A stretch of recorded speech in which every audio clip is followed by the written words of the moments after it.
Okay, so we can start. We can start. All right.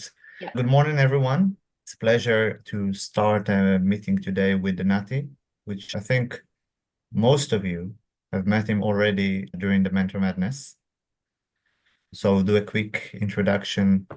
And Nati is what I call super entrepreneur.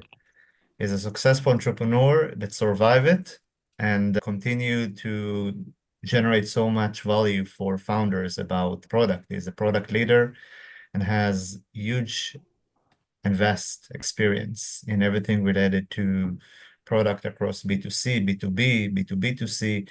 And he's here today to share with you the experience and do a session about the road for product market fit. And Nati, please start your magic. Thank you. Thank you very much, Guy, for the kind introduction. And guys, I already met most of you. And since we have really a lot to cover today, I suggest we just start. So let me share my screen. Okay, everyone see my screen? I guess the answer is yes, Yes. because I don't see you, but so let's start. So today we are going to talk about the road that you need to take to product market fit. And it just makes sense that we'll start with what you think about market fit is. I'm not going to talk a bit about myself because Guy already provided an introduction. I will just say that you can find on my site, there is a very big knowledge base, which is free. You can simply go there and read many posts about product management, but also for entrepreneurs. I work with companies to train their product teams, help them take a product from 0 to 1 and do stuff like that. And what you will see when you review my materials and courses and stuff like that, that I'm taking a very pragmatic approach. I'm not talking high level. Everything I do is very pragmatic and down to earth, and that's why a lot of people like to work with me on that. So that's enough about me. And to the main questions, what is product market fit? I will start with an example. I mentored back then product manager in a B2C company. They had a more stock trading app. They had millions of users and decent review. And when I talked to him about the road to product market fit and where does it stand with regarding to that, he simply told me, what do you mean? I have product market fit. See, we have millions of users, we have decent reviews. Is that not enough? I'm asking you, but please don't answer now because we will revisit this question. Just something to keep in your head while we talk about what product market fit is, and then we'll revisit this question. Okay, so remember my question here, and we'll go back to it in a minute. So there are several definitions you can find on the web. Mark Anderson, one of the first who actually used this term, says that it's being in a good market with a product capable of satisfying that market. From product plan, we are talking about a scenario in which the company target customers are buying, using, and telling others about the company's product in numbers large enough to sustain the product's growth and profitability. Okay, we have other definitions from a roadmap where it says that stage in a business when a product perfectly fits or service the needs and demands of a specific target market, and in a point where it's able to achieve significant traction and generate sustainable revenue. There is a more simplified definition by built-in that product market fit refers to the alignment between product's value proposition and the underserved needs of its target customers. And Wikipedia is very scientific. Product market fit is the degree to which a product satisfies a strong market demand. Now, there are plenty of definitions. What I don't like about them is that they don't relate to what you will experience as an entrepreneur when you have a product market fit. So I came up with my own definition, which is very non-scientific, but it does tell you about the emotional state that you will be when you see a product market fit. So my definition is very simple, okay? When you stop struggling to sell your product, okay? That's what I think is where you reach to a product market fit stage. You don't need to explain anymore why your product is so important. People get it, people use it, and people keep using it. And the whole experience in your company will change when you reach this stage, okay? And why it's important to get your product market fit with your product, I see three main reasons. The first one is you can finally focus on growth. If you started focusing on growth before you reach to a product market fit stage, then you can find a lot of literature about it, but it's probably the wrong decision because you don't know exactly to what is the target audience that you are aiming for, what is exactly your value proposition, stuff like that. And if you focus on growth at this stage, you're probably going to burn a lot of money on marketing and stuff like that, where you take your rocket to the wrong place. And when you reach product market fit, your company will become much more efficient. You will see that you are putting much less energy on trying to analyze the personas or going over and talking about the value proposition with different stakeholders, testing different messaging and stuff like that, because you already understand who is your target audience, what is your value proposition, and how you need to sell to them. So you are becoming much more efficient. And your mistakes are much more forgiven. And what do I mean by that? Look, in my career, I've seen two strong examples for very big companies who've reached a product market fit. And there is a lot that can be said about these companies, but I can tell you that their culture was so-so. They made really tons of mistakes in terms of addressing people needs, keeping talent, where they put their budget on and stuff like that. Everyone who sees what these companies are doing, and naturally I can't provide any names, yes, but everyone who was part of the journey of these companies could simply shake their head and said, oh my God, how they are still on the fit. And I can tell you, the reason they were still on the fit and the reason they were still successful is because they had product market fit. When you have product market fit, really the tolerance to mistakes become much higher. You can do many more mistakes in your journey. Of course, I'm not suggesting having a bad culture or stuff like that. Of course not. But you already know that the entrepreneurship journey includes many of mistakes that you are going to make during this journey. So you definitely want to raise the tolerance to such mistakes. And how do you know that you have reached product market fit? So there are several methods out there, and none of them very scientific, but I'm going to cover some of them, and I will tell you which one is my favorite. So method number one is the Net Promoter Score. Okay, this is probably the most scientific one. It's mainly relevant to B2B. It means that you are sending a survey to your customers and ask them how likely they are to recommend your product to a friend or a colleague. And the score on the survey ranges between -100 to +100. Now, each customer rate their likelihood to recommend on a scale between 0 to 10. Now, you categorize the response to three groups. It could be promoters, those who responded 9 and 10 in terms of what is the chances of them to recommend your product.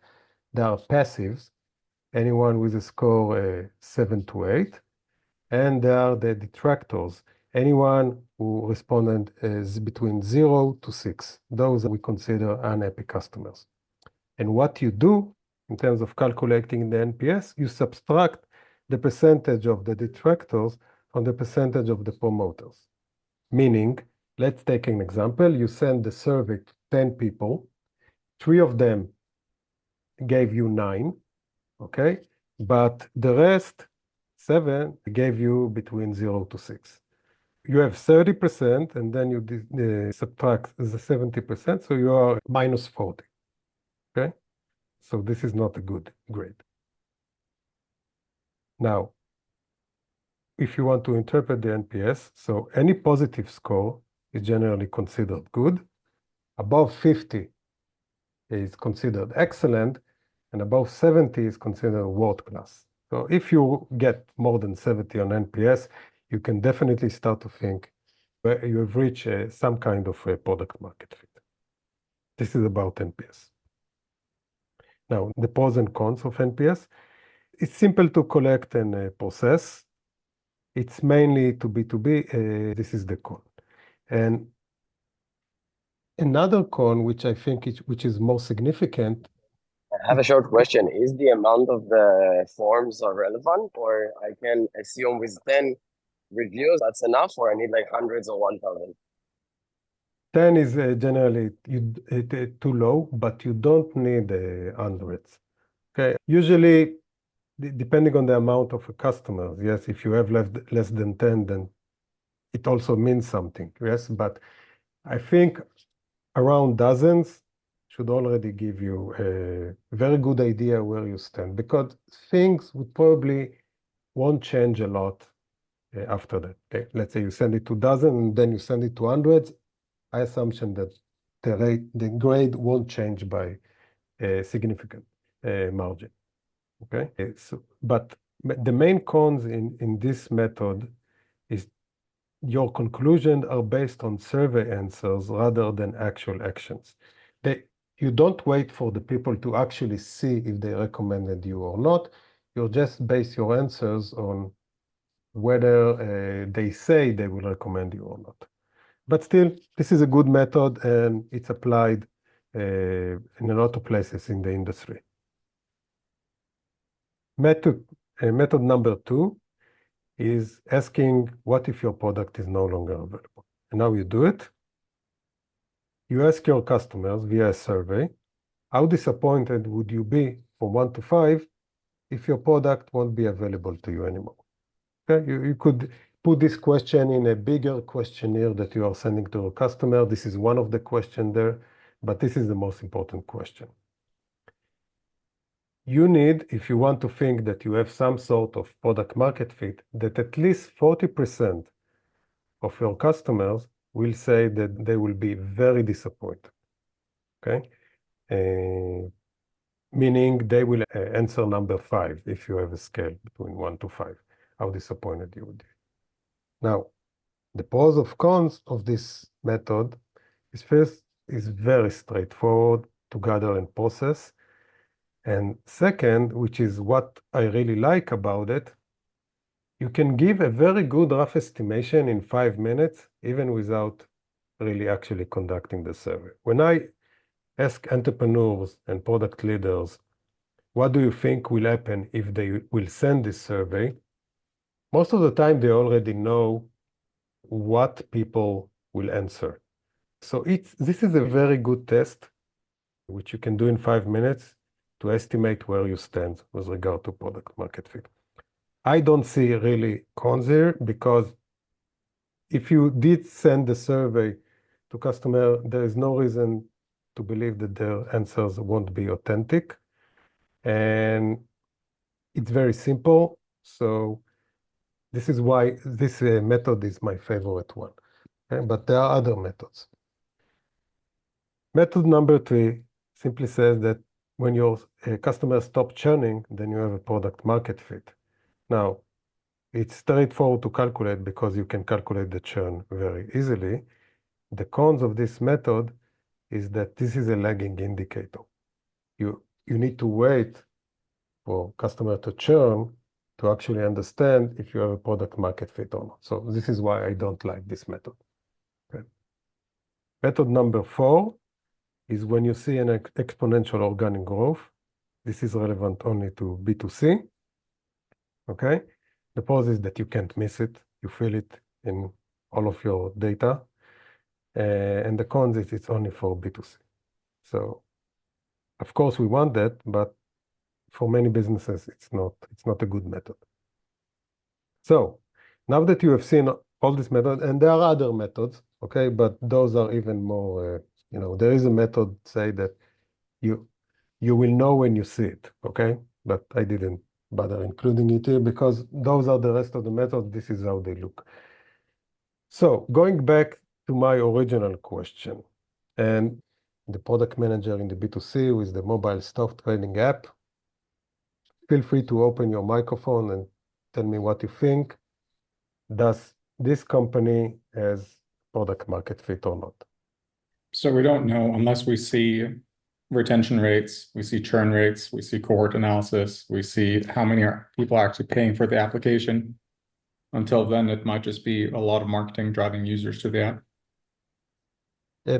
That's correct, but in the specific, I chose a product you're probably all familiar with, mobile stock trading app. What do you think happen, according to some of the tests I mentioned below, what do you think will happen? Are there any other thoughts?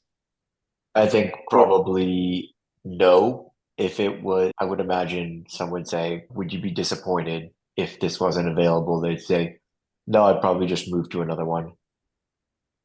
Yes, this is where I was aiming. I asked this guy simply, okay, you think you have a product market fit? What will happen tomorrow if your app is no longer available in the App Store? So he thought about it a second and said, okay, they will just download one of my competitors.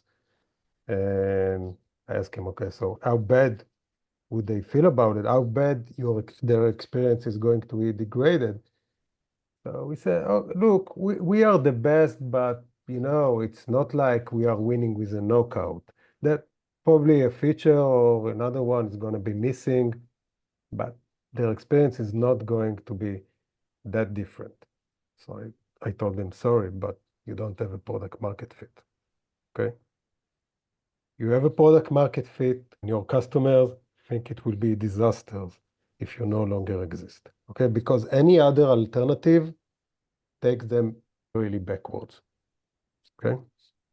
By now, I think you have a better understanding of what it means to have product market fit. Now, which leads us to the $1 million question. How do we reach there, okay?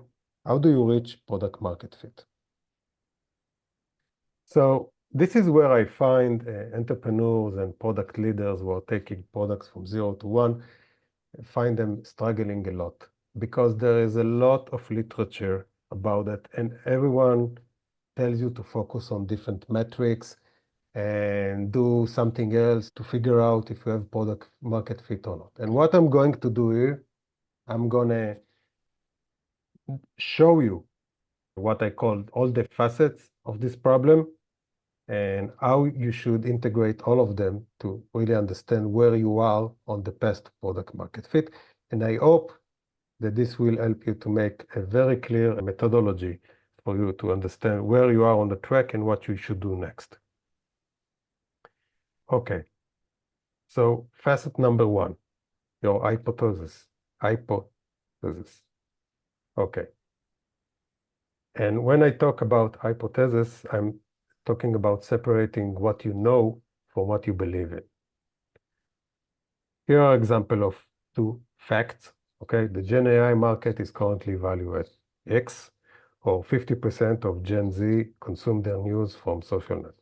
Okay, those are facts. It can be supported with data that you can find out there. Could be that one survey say 40%, another said 50%, but you have the numbers and it's backed up with data. Here are some examples of hypotheses, okay? Customers will be willing to pay quite a bit of money to solve X. Could be, it's an assumption. Could be or could be not, we don't know. Penetrating market Y should be easy because it's quite primitive. This is another assumption. And it's very important to make the distinction between the two. This facet is all about listing down your hypotheses about the business, which are crucial for your journey. You should have at least one hypothesis about the market, the size of the market, the opportunity in the market, one hypothesis about the ICP, your ideal customer profile, and one about the value proposition. Now, if you already proved one of those, then great. But depending on your stage, it could be that those are hypotheses, and it's very important to put it down in a a clear manner and be conscious to it, because otherwise you'll work under some assumptions that you believe it's true, but you never actually proved it. Okay? You need to understand for your business what are your key hypotheses about it in order for it to be successful. And it's very important to list them down. And why it's important? Because your hypothesis should be the foundation of your MVP. Sometimes I see entrepreneurs and, again, product leaders come and designing an MVP, minimum viable product, based on whatever they think that it should be, but it's not based on any assumptions or any methodology. They just came up with, oh, okay, if we show it that, then we will see if people are interested in that, and that should be enough for us to make the leap to the next step. But this is wrong. Your MVP should be based on your hypothesis, okay? So this was facet number one, and I'm introducing to you all the facets, and then we'll see how we can combine all of them, okay? So this one was about the hypothesis. The second one is something I first heard on a podcast, and then I found the article on the web, which resonated with me, so I decided to embrace it. There are other playbooks which are similarly, they attack the story from the same angle. So I'm just bringing you this one. It's called the Lean Product Playbook. There is a link below if you want to see the original article. But essentially, it says that the road to product market fit is a pyramid with 5 stages. The bottom 2 stages are the market. It starts with your target customer, the persona. This is the first layer. Then on top of it, you have the underserved needs. This is the market. And then it switches to the product. Your value proposition, the feature set, and the UX UI. Let's drill down into this. So from bottom up, we start with the persona, the target user or customer. Who is your ideal customer or users? And how good do you know them? And this playbook claims, rightly so, that you need to know this persona very well if you wish to be successful on your product market fit journey. Second are the pains. What are the biggest pains and which of those your product can solve? So you should identify significant pains, and your product needs to be able to amend these pains. Okay, this is the second stage. Then we switch to the value proposition. In 1 or 2 sentences, what your product offers them. And is it aligned with the pain that you identified below? If it's not aligned, the chances of you getting to a product market fit is very low. The value proposition must be aligned with the pain and the persona.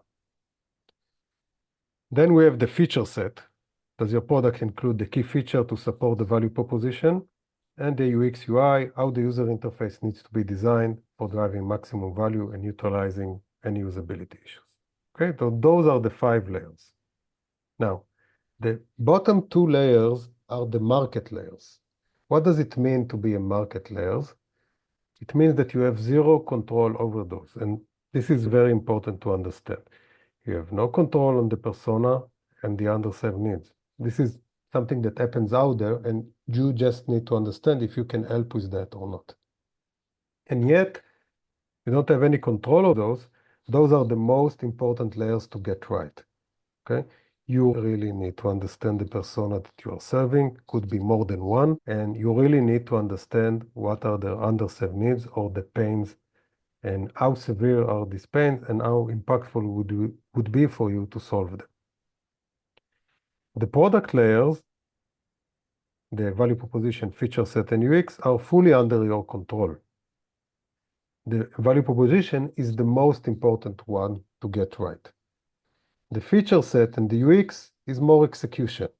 There are many methodologies on how to do it right, how to understand it. I can't tell you it's easy, because nothing is easy when doing a startup, but those are a bit more straightforward than the 3 layers below it, okay? If you want to adopt this playbook, the steps you need to take are: first, understand who is your ideal customer profile or target user. Learn to understand what are their underserved pains and how you can help with that. And based on those, craft your value proposition. This is what this playbook says.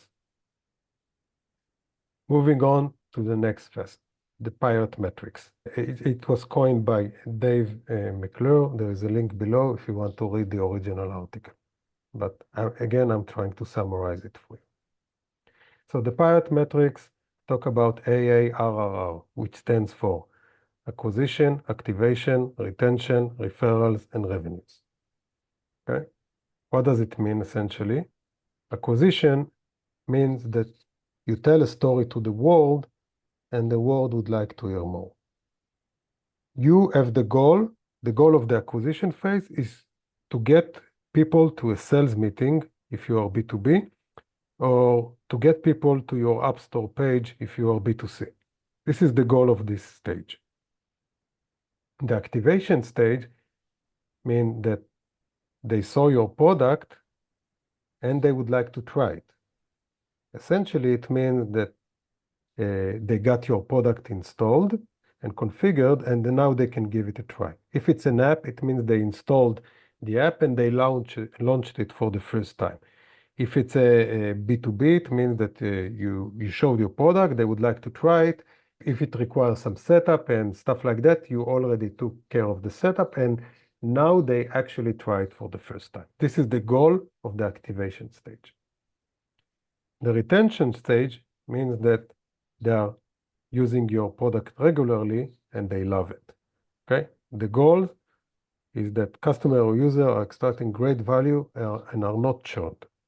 This is the goal of the retention phase. Then you have referral. It means the customer user tell about your product to their friends, and the goal here is to get organic distribution via word of mouth. And of course, the revenues means that the customers are paying you what you ask for. So you have a cash flow positive bill. Now, I think that those 5 AARR, it's a bit too much. I don't think it's necessary you need all of them to get to a product market fit, so I have my own simplified version. My simplified version is AAR. What do I mean? You need to focus on your acquisition and you need to crack it. It means that you tell a story to the world, they love your story, and then you go to the activation phase, meaning getting the goal of them to try your product, and then you get to the retention phase when they love your product. And if you crack the 3 of those, then I believe you already have a product market fit. Now, of course, there is the monetization angle that they need to actually pay you, and then you have a true business. But when focusing on the product market fit, I claim that you need to crack the first 3: acquisition, activation, and retention. Now, if you want to know the characteristics of each of these phases, then acquisition is more a marketing problem. It's all about the messaging, the positioning, the lead generation, the website, acquisition channel, and stuff like that. Activation usually belongs on the sales department. Sales meeting, demo, sales templates, handling resistance, and if we are talking about the App Store, then your App Store page needs to sell itself. And the retention usually belongs in the product management department.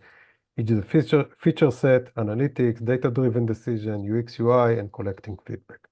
Okay, but all the 3 belongs in the product, even though the last one is pure product managers or entrepreneurs need to own the 3 phases, at least at the beginning of the life of the product.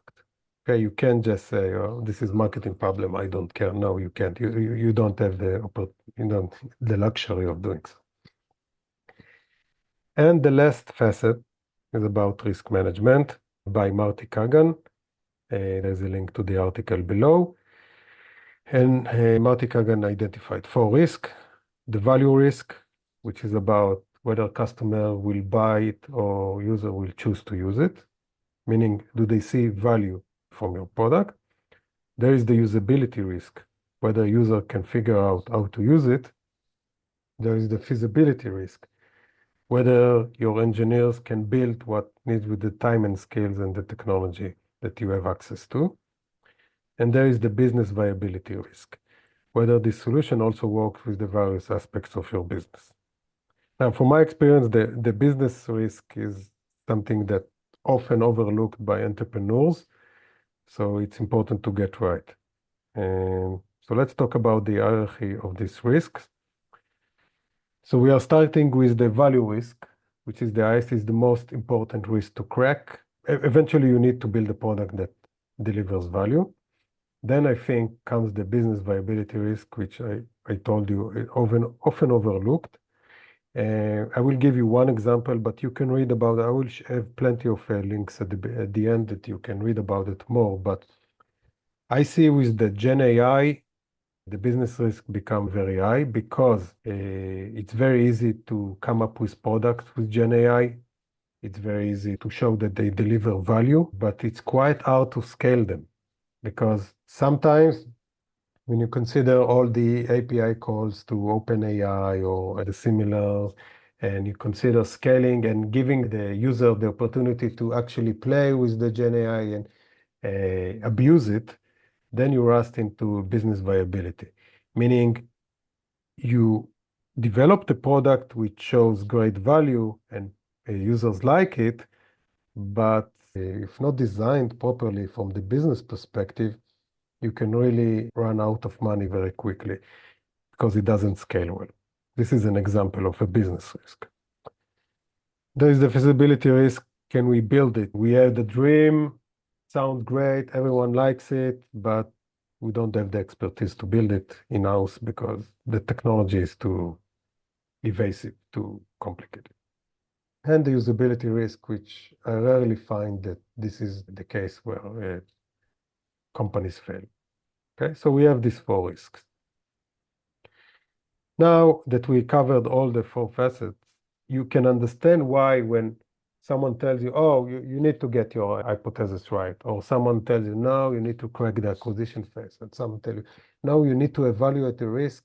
It can be very confusing to entrepreneurs to understand too much information. I don't understand what I need to do now if I want to get to product marketing. So let's put everything together. And the first question is, what is your current status? All of you have a venture in different stages. So there are three options. It could be that you have an idea, but you didn't start working on it. It could be that you started working on your idea, but you didn't release anything yet. Or it could be that you build an MVP and now you try to sell it and get users to it. And all of you probably belong in one of these three stages. Now, what you need to do depends on the stage that you are in. If you are on option 1 or 2, it means that you have an idea, but you didn't start working on it, or you start working on it, but you still don't have anything to offer or to show, then this is how you need to focus your energy. You need to write your hypothesis about the business, and you need to design or adjust your MVP to make sure it proves or refutes as many hypotheses as possible. And I will, again, have a link at the end to one of the posts I've written about how to do it right, okay? Then you need to evaluate the feasibility and business risks. Is it feasible technology-wise? Does my team possess the expertise to build it? And if so, can it be built in a cost-effective manner?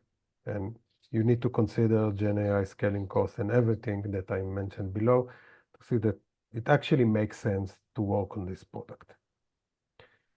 And again, something that entrepreneurs often miss, do you have a true moat, a barrier to entry? Let's say that you figured everything out and you deliver value and it sounds great. How hard would it be for someone else to come and copy what you do and penetrate that market as well? So this is what you need to do at the first stage. Then you need to start to follow the lean product playbook, and based on your hypothesis, you need to write down who you think your personas are, what do you believe are underserved needs, which pains your product can remedy, and is it painful enough, and what should be your value proposition at the end of the day. If you haven't done so already, this is the things that you must figure out before you proceed. And then, based on that, you need to design and build your MVP. Now, if you are on option 3, you already have a product out there, then this is how you need to focus your energy. I guess that if you all have products and you sell them and you have high growth and stuff like that, then I guess you are fine. You don't need my lecture on that. But I guess that you are struggling with some of the aspects. So you need to diagnose where you stuck. And for that, you need to use the PIRT metrics for the diagnostic phase. Are you stuck on acquisition? Meaning you can't get prospects to a sales meeting if you are B2B, or nobody visits your website or App Store page if you are B2C. Are you stuck at activation? I mean, you find it hard to close sales, or you can't get prospects to trial, or nobody downloads your app or give it a try. Or are you stuck at retention? When it means that customers are asking you to close their account, or they simply stop using your app. You need to diagnose your business and understand at which stage you are stuck. If you are stuck at acquisition, I see 3 options. Your messaging requires improvement. I mean, that the story that you are telling to the world about your product requires fixing. I suggest hiring an expert. It could be that your acquisition techniques are wrong. You don't know how to do paid acquisition. You're spending budget on the wrong places. Again, in this case, I suggest to hire an expert. Or, and this is the worst case, and actually this is where I see most of the entrepreneurs stuck, the value proposition you are offering is not interesting enough. In that case, there's no other way than to go back and restart the lean product playbook, start with the personas, again, underserved pains, value proposition, reiterate on that. And that's the worst option, but there's no way around that, okay? If you are stuck at activation, then first I have very good news for you. The world likes your story. It means that there are signs of gold and you are up to something, okay? Because it means you're telling a story to the world, and now actually people are getting to a sales meeting, they tell you, I would like to hear more. So you are in a good place. Now let's see what happens here. It could be that your demo sucks, and this is why you can't close deals. I suggest hiring an advisor to refine your demo. It could be that you overpromised. You told people that you have this feature, but when they come to see the demo, they see that this feature is actually not ready. Then in that case, you started too early, fix your MVP. Or the MVP demo is not aligned with your original story. In that case, you need to go back, rework your MVP according to your value proposition, okay? If you are stuck at retention, then this is great news. It means that you are addressing a real pain and people are really interested in what you are doing. It means that you are failing on the execution. And execution is relatively easy. Again, nothing is easy in the entrepreneur's journey, but this is relatively easy to fix. So you need to assess, is this a feature set problem or UX UI problem? If it's a feature set problem, then you need to get better PM on your team.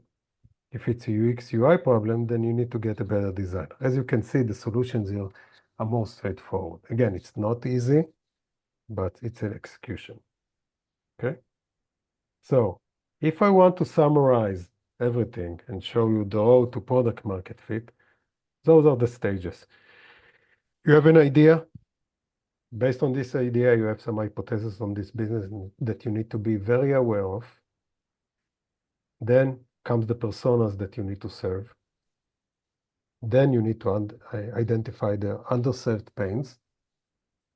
Based on that, craft your value proposition, build your MVP, and start the acquisition, activation, and retention phases, okay? There is an optimization. you can do that. And that meaning starting the acquisition together with the MVP. And I recommend it depending on the business. It means that the acquisition comes together with the MVP. Practically, it means that you already start the A/B testing with messaging, start some paid acquisition, even if you don't have anything to show yet.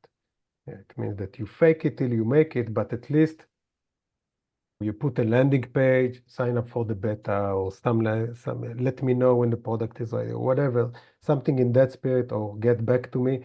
You have a landing page, you check the conversion, you test different messaging, and you see what works. Okay? So I usually recommend doing that, not wait until your MVP is ready, because sometimes it takes time to have MVP, and what startups don't have is time, and the acquisition is a tough. I told you, most entrepreneurs I see stuck on the acquisition. It's a tough step to crack, so better start it as early as possible. Okay, so this is practically it. There are some useful links here. First, a link to my knowledge base, then on how to do hypothesis right, then everything I showed you about product market fit in 3 posts, and then my social handles if you want to reach out and ask me any other question. And now, if you have any question about what you've seen here.